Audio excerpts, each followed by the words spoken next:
Welcome to this Deep Focus Explainer. Settle into your space, clear your mind, and let's establish a zone of total clarity and calm, calculated strategy. Today, we are taking a serene but rigorous journey into the exact theoretical architecture and technical methodology you need to completely master the 2.3 trigonometry Rsin and Rcos forms for your Cambridge AS and A-level mathematics 9709 examinations. If you've ever felt that familiar spike of exam anxiety creeping in when you are faced with a complex trigonometric transformation, I want you to just take a slow, deep breath. We are going to permanently dismantle that anxiety right now. Together, we are going to calmly deconstruct the examiner's mind. We will translate their strictest, most demanding requirements into a beautifully repeatable blueprint. We are stripping away the noise, eliminating the panic, and giving you the exact tools to secure those top-band marks with absolute serenity. Our focus level is at 100%, so let's dive into this flow state. We are starting our journey right here with this specific number because it completely frames the reality of the mathematical landscape we're about to navigate. 15. It's a quiet number, but an incredibly powerful one.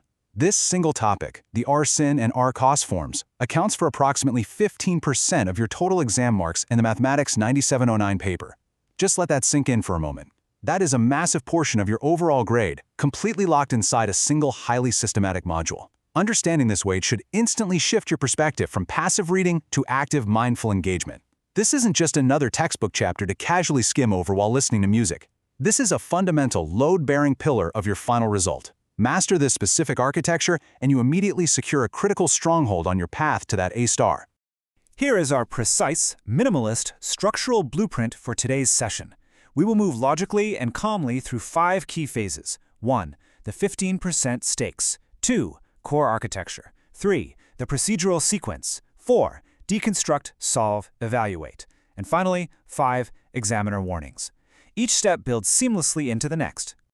Phase 1. The 15% stakes. Let's explore exactly why mastering this topic is your ultimate anchor for success, and how we decode the real demands of the paper. To truly command this paper, you have to master the zen of decoding command words. Let's peel back the filler words in a complex, high-tariff Cambridge past paper question and isolate the exact assessment objectives. The golden key here is the method mark strategy. Examiners are explicitly grading your process. They're actively hunting for reasons to award you points for your clear, methodical working out. Think about the difference between the command words analyze and evaluate. If a question asks you to analyze a trigonometric function, you calmly break it down into its Rsin or Rcos components. If it asks you to evaluate, you must assign a value or a judgment to that function's maximum or minimum points. If you panic and just rush to scribble down a final number, you are literally leaving guaranteed marks behind. Clear working, explicitly showing your step-by-step application of these principles is where the battle is actually won. It protects you from running out of time because every step earns credit. Phase 2. Core theoretical architecture. Let's move beyond superficial breadth and build a deeply rooted understanding. Let's step into a serene, collaborative study debate. Imagine we have 2 scholars in a shared digital workspace working to assemble a model response. We'll call them Alex and Sam. Alex is highly analytical and incredibly precise, but tends to crowd the page with unstructured facts. Sam is creative and dynamic, but sometimes loses focus on the specific command word parameters. They are looking at the need to establish causal relationships. Alex starts typing out every single textbook definition of the alpha angles and R values step by step, filling the screen. But Sam gently challenges this framework, saying, "Wait, Alex, if we just list isolated definitions, we aren't showing the exact mathematical link to the logical flow of the problem. We need an evaluative link back to the prompt."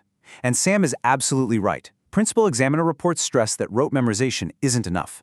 You must establish unbroken causal relationships. Your exact definitions must logically connect directly to the solution path. As Alex and Sam continue their debate, they refine their layout choices smoothly, writing out their sentences to perfectly fit the mark scheme parameters. They realize that top-performing candidates don't just solve standard, isolated problems. The real secret to the core architecture is showing a connected, conceptual understanding that bridges across other syllabus areas. You have to be completely prepared to take your pristine understanding of the Rsin and Rcos forms and apply them calmly to completely unfamiliar contexts. It might be a complex calculus integration question that suddenly requires a trigonometric substitution, or a kinematics problem modeling wave motion. Alex and Sam structure their argument blocks to highlight these cross-topic areas perfectly. This ability to connect concepts without hesitation is exactly what separates an average candidate from an elite scholar. Phase 3. The standardized procedural sequence. This is your engine for absolute success.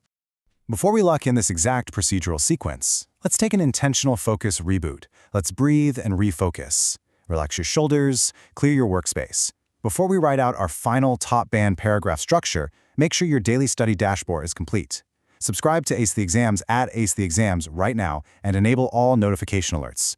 Whether your target is an IGCE, an O-level, or an AS and A-level A-star, this channel is your weekly space for stress-free exam mastery. Okay, back into the flow. Let's look at the sequence. 1. Identify key elements. 2. Apply principles. 3. Execute analysis. 4. Verify results. 5. Present format. Imagine Alex and Sam hitting a structural roadblock mid-paragraph, where their evidence drops out of alignment.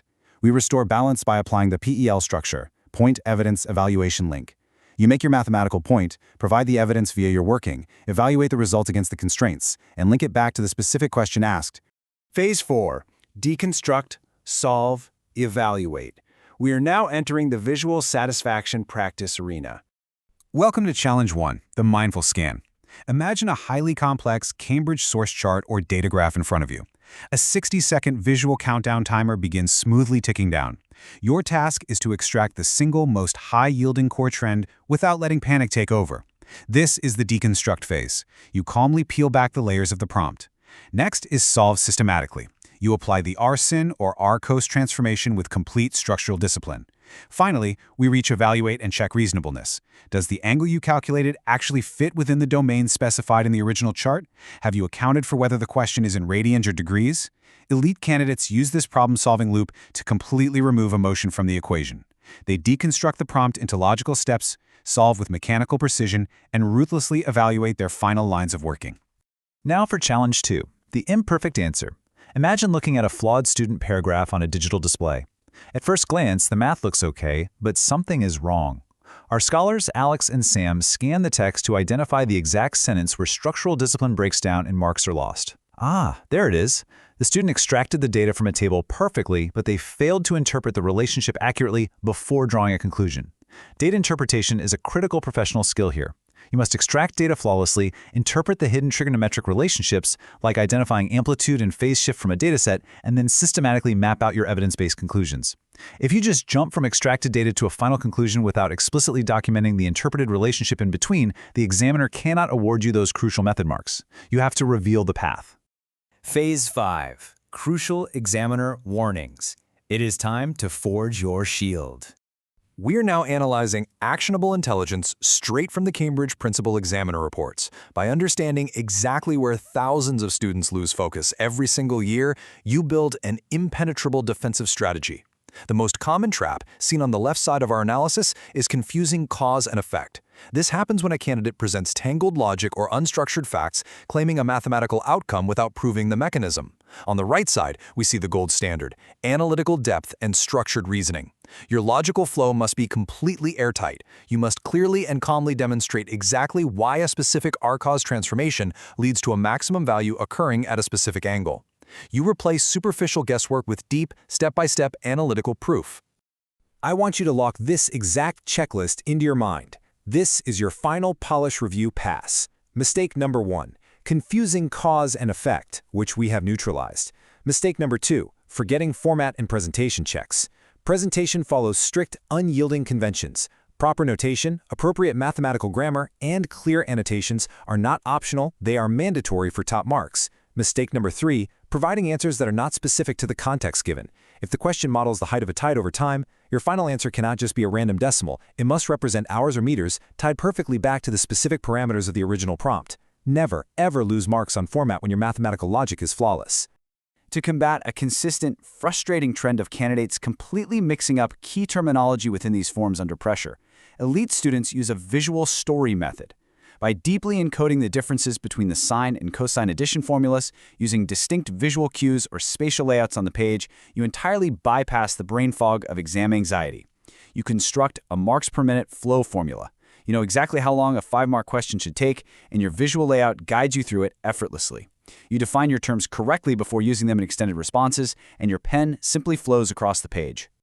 As we look at a flawless, completed response paragraph in our digital notebook, our focus meter is absolutely maxed out. Let's distill this entire masterclass into our core focus pillars: the 3-step question scan for decoding, the marks per minute flow formula for perfect timing, and the final polished review pass to secure your format. Ask yourself this: is your daily practice perfectly aligned with the rigorous step-by-step format examiners demand? Thank you for protecting your focus today. Before you log off, subscribe to Ace the Exams at Ace the Exams, click the notification bell for our future focus deployments, and leave a comment below identifying the specific subject, tier, and target grade you are currently meditating on. Keep your mindset calm, trust in your structural blueprint, and I will see you in the next session.